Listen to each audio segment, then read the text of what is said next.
Hello and welcome to the second video in this series on insect pest exclusion. This video describes the process of making a net house. Net house designs can vary greatly depending on target insect and materials available. There are three recommended IPM approaches for sustainable farming systems. Level 1, system-based practices like trap crops, and Level 3, use of biorational insecticides, have been discussed separately in the training modules available on Alabama Vegetable IPM website. Video Part 1 in this series provides basic principles of insect pest exclusion and study results. This video discusses the construction method for a net house. This kind of protected agriculture is suitable for small organic or natural farms with returns on investment within 2 to 3 crop cycles. A net house is a sealed structure that excludes insect pests throughout the growing season. It is a semi-permanent structure big enough to allow the use of conventional farm equipment. In Alabama study, we found that the net house can effectively reduce or eliminate thrips, white flies, stink bugs, leaf-footed bugs, and many species of moss using a 50 mesh insect screen. Reduction in insecticide usage was nearly 95%, resulting in major cost savings on product and labor. Note that farmers can use high tunnels or other simpler structures to bring down the cost with partial or full netting. There are many benefits of net house vegetable production system in terms of crop yield and quality. Our findings related to the significant reduction of insect pests and insecticide usage are consistent with past research. The following slides will outline the net house construction process. Producers are encouraged to develop their own design after considering the target pest and available resources. Here is a design for a large net house that was 150 feet by 46 feet. The height of this structure allowed conventional farm equipment to be used for planting and also kept hot air away from the plant canopy. The side walls were 14 feet tall and sufficiently away from the crop rows. That is, the plants did not touch the side walls. Wooden poles were used for building the net house. We used wooden poles for this project since the 50 mesh screen was a heavy fabric. Holes were made in the ground using tractor-mounted equipment as shown. Wooden poles were partially buried in the ground and soil around the poles was compacted for stability. Once all the wooden poles are in the ground, a hole was drilled on the top 6-inch and steel cables were stretched over the top as shown.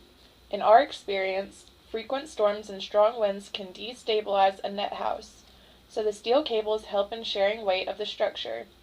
We have also constructed small net houses and found the addition of cable support a worthwhile effort to anchor the structure to the ground.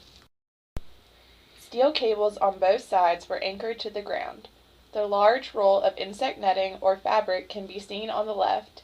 A high-quality insect net can last 4 or more years under ideal conditions. The fabric pieces were stitched together using a handheld sewing machine. A double stitch with reinforcement was done for all pieces. Before putting the fabric over the cables and wooden poles, a trench digger was used to create a 3-foot deep furrow parallel to the side walls on both sides. Insect netting or fabric was stretched over the steel cables and wooden poles.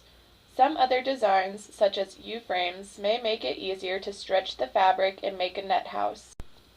Once the fabric was laid over the poles, the fabric was tucked into the ground about 3 feet in order to make a tight sidewall on both sides.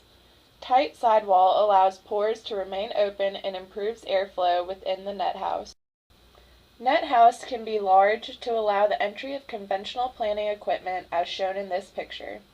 End walls and screen doors can be installed after basic soil preparation is over. Vegetable transplanting can be done after complete sealing of the net house.